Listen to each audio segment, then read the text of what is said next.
दोस्तों, आज हम जानेंगे बाबा दीप सिंह जी के बारे में, उनके बहादुरी के किस्से और कैसे उन्होंने स्वर्ण मंदिर को अफगानों के हाथों से बचाया और आखिर कैसे वह बहादुरी से लड़ते अपने प्राणों की आहुति दी।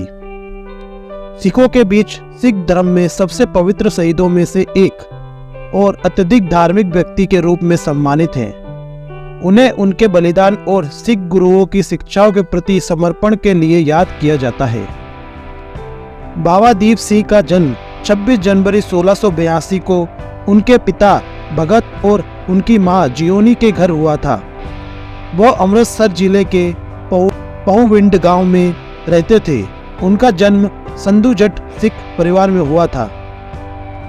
1709 में बाबा दीप सिंह सदोरा के लड़ाई और छप्पर चिरी की लड़ाई के दौरान बंदा सिंह बहादुर में शामिल हो गए। 1733 में नवाब कपूर सिंह ने उन्हें एक सशस्त्र दस्ते का नेता नियुक्त किया।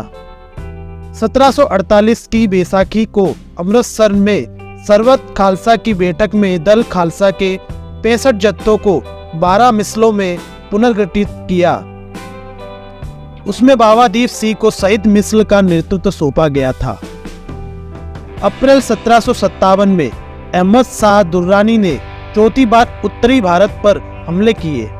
जब वह बंदियों के रूप में युवकों और महिलाओं के साथ दिल्ली से काबुल वापस जा रहा था, सिखों ने उसे कीमती सामानों से मुक्त करने और बंदियों को मुक्त करने की योजना बनाई।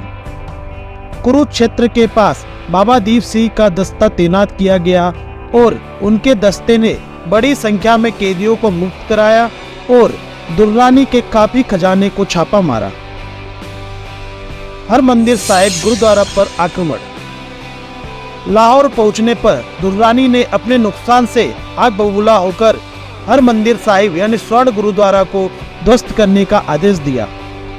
मंदिर को उड़ा दिया गया और पवित्र कुंड वध किए गए और उसे जानवरों की अतड़ियों से भर दिया गया। दुर्रानी ने पंजाब क्षेत्र को अपने बेटे राजकुमार तैमूर शाह को सौंपा और उसे जनरल जहां खां के अधीन 10,000 पुरुषों की सेना छोड़ दी।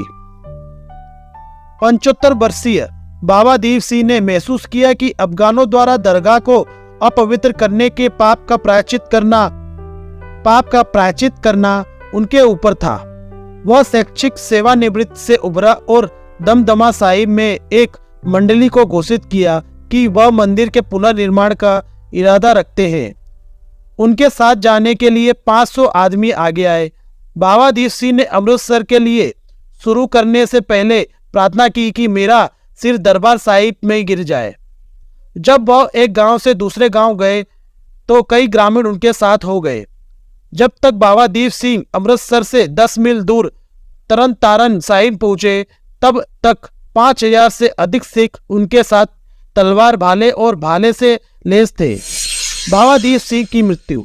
बाबा दीप सिंह ने अफगान सेना द्वारा स्वर्ण मंदिर के अपवित्रता का बदला लेने की कसम खाई थी।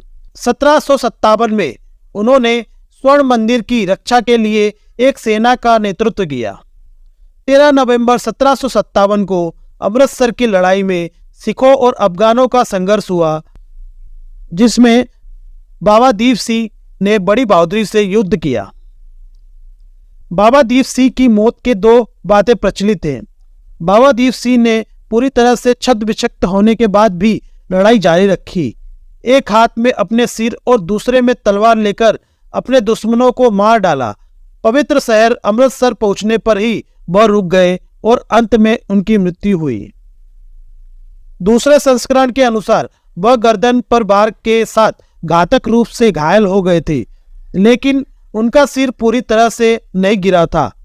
इस आघात को पाकर एक सिख ने बाबा दीप सिंह को याद दिलाया, आपने तालाब की परिधि तक पहुंचने का संकल्प लिया था।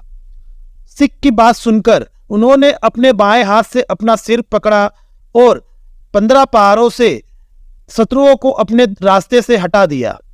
अपने दाहिने हाथ से हरमंदिर साहिब की परिधि में पहुंचे, जहां उन्होंने अंतिम सांस ली।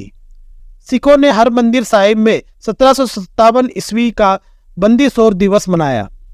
सिखों ने अफगान सेना को हराकर अपनी प्रतिष्ठा हासिल की और अफगानों को भागने के लिए मजबूर होना पड़ा।